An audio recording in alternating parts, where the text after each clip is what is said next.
Le 20 octobre prochain démarra une nouvelle campagne Kickstarter autour d'un jeu qui s'appelle Gnome et Associés. Et pour en parler, j'ai joint par téléphone Mohamed Aït-Mehdi, plus connu sous le nom de Moend. Bonjour. Bonjour. Alors à la base, vous êtes sculpteur peintre, hein, vous vous occupez, vous aviez cette passion de la figurine, et puis pour des raisons personnelles, vous avez décidé de monter Happy Game Factory. Est-ce que vous pouvez nous dire deux mots sur Happy Game Factory? Happy Games Factory, du coup, j'ai développé ça il y a à peu près un peu plus d'un an. Maintenant, ça doit faire un an et demi. Et l'optique, c'était de remettre sous le même giron Eden, un jeu de figurines un peu pur et dur, Escape, un jeu de plateau avec figurines, et développer des petits projets comme justement Gnome et Associés. Alors ça marche très très bien parce que Eden en jeu de figurines, on en entend régulièrement parler. C'est un jeu de figurines mais d'escarmouche, c'est-à-dire qu'il n'y a pas besoin d'énormément de figurines pour pouvoir jouer. C'est assez pratique.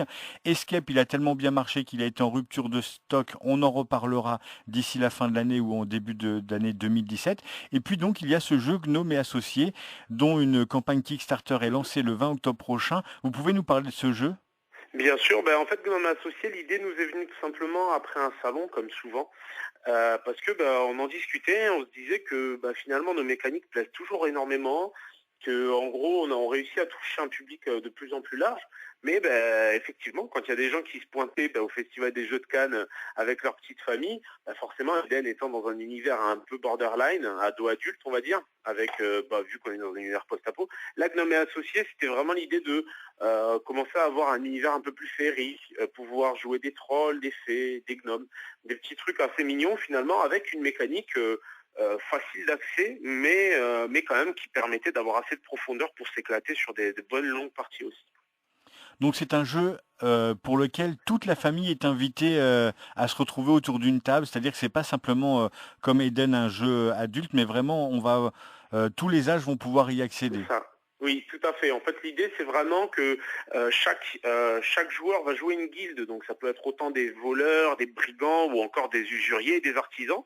Donc, on va pouvoir, pour les artisans, par exemple, l'objectif primordial, ce sera de créer des items, donc de prendre finalement des composants sur le terrain pour créer des objets magiques.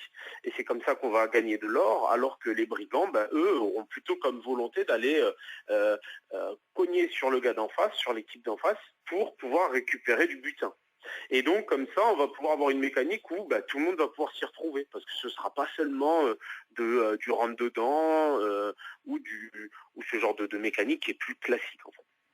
Vous avez réussi à associer deux univers, l'univers de la figurine et l'univers du jeu de plateau. Vous vous êtes fait plaisir avec Nommé Associés? Ah carrément. En fait, notre principe de base chez Happy Games Factory, c'est toujours se faire plaisir, évidemment. Et là, ce qui était super sympa, c'est qu'on a pu justement retravailler sur des volumes plus mignons, plus cool, et tout a été fait en 3D. Du coup, nous, ça nous permettait en fait d'être un petit peu aussi en avance sur notre temps, développer cet aspect-là, le côté 3D, impression 3D, tout en faisant des figurines qui étaient plus simples, plus ludiques, plus fun et plus épurées aussi, puisque souvent sur Eden, des jeux un peu plus corps, on a tendance à faire en sorte que les choses fourmillent de détails. Là, on a quelque chose de plus épuré, mais de plus mignon et de plus simple en termes de volume. Une campagne Kickstarter, ça se prépare à l'avance. Vous allez sûrement proposer plein de petites extensions pour les gens qui participent. Est-ce que vous avez des surprises que vous voulez garder ou pouvez déjà nous faire part de quelques exclus? Il y a un point qui sera crucial pour nous sur cette campagne, c'est que il y aura une petite chasse au bébé dragon. Donc ça va être super cool. On sera ravis de vous présenter le bébé dragon au moment du lancement de la campagne. Et ça va permettre en fait de tout de suite jouer en collaboratif et pas forcément les uns contre les autres. Donc c'est un jeu qui au début se jouera de 1 à 4 joueurs. En fonction de l'avancée de la campagne et des succès qu'on rencontrera, on pourra un petit peu pousser les murs pour jouer un peu plus autour de la table. Parce que ça aussi, c'est un besoin qu'on rencontre régulièrement, de pouvoir jouer à plus, ce qui est plutôt une bonne chose. Et voilà, comme je disais, les bébés dragons permettront de jouer en coopératif autour de la table. Et ça pour nous, c'était super important. On rappelle donc que cette campagne débutera le 20 octobre. Elle durera combien de temps à peu près? Elle durera 20 jours en théorie, parce que c'est très épuisant une campagne Kickstarter, alors on essaie toujours de limiter quand même la durée. Et est-ce que vous avez déjà une date de commercialisation du jeu? Théoriquement, la date de commercialisation devra être dans les 6 mois après le Kickstarter, parce qu'on a tout prévu pour que les éléments, si vous voulez, créatifs soient déjà prêts et pour que dès la fin de campagne, on puisse envoyer en production. Vous êtes, je le disais au début de l'interview, à la base un sculpteur peintre. On entend beaucoup régulièrement parler de vous sur les réseaux sociaux. Vous êtes très actif au niveau de ces figurines que vous faites et que vous peignez. Est-ce que c'est une passion qui vous prend beaucoup de temps? Ben oui, oui, oui, c'est une passion qui me prend effectivement énormément de temps. Comme je le disais, comme je le dis souvent surtout, c'est que en fait au début je me focalisais vraiment sur finalement ce que je développais moi-même. Et puis à un moment donné, il s'agit aussi de recréer et de retrouver sa passion sur aussi d'autres univers et d'autres pièces.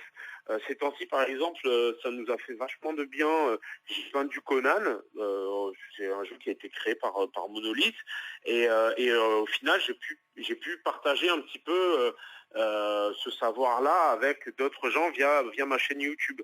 Même si c'est pas forcément les produits que je vends moi-même à travers Happy Games Factory, ça me permet quand même de m'éclater moi d'un côté et de toucher un public un peu plus large. Donc pour moi c'est toujours cool. Ça me permet de rafraîchir, de toujours être dans la passion et de toujours faire des choses qui me plaisent.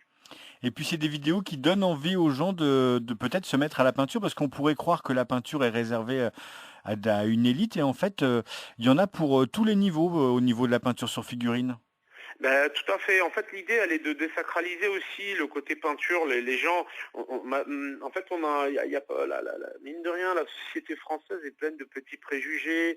Il y a un petit côté enfantin qu'on donne à la peinture, alors qu'on le voit sur salon énormément. Les gens sont toujours très ravis de pouvoir se poser, qu'on soit un adulte ou un enfant. Quand on se pose sur une figurine, le plus important, c'est qu'on décroche de tout le reste. On est obligé d'être focalisé et du coup, ça nous permet vraiment de nous évader. Et c'est ça qui va être crucial finalement, pouvoir le temps d'un instant s'évader, 1 heure ou deux, sur la peinture d'un petit bonhomme, quoi. Mohamed Haït Mehdi, je rappelle que vous êtes le dirigeant de Happy Game Factory, le président. On vous connaît dans les réseaux sociaux sous le nom de Moend, vous êtes sculpteur peintre et on vous souhaite une bonne chance pour cette campagne Kickstarter autour de Gnome et Associés qui débutera le 20 octobre prochain. Merci à vous, à bientôt. Merci beaucoup pour votre temps et puis bah, du coup à bientôt sur Kickstarter.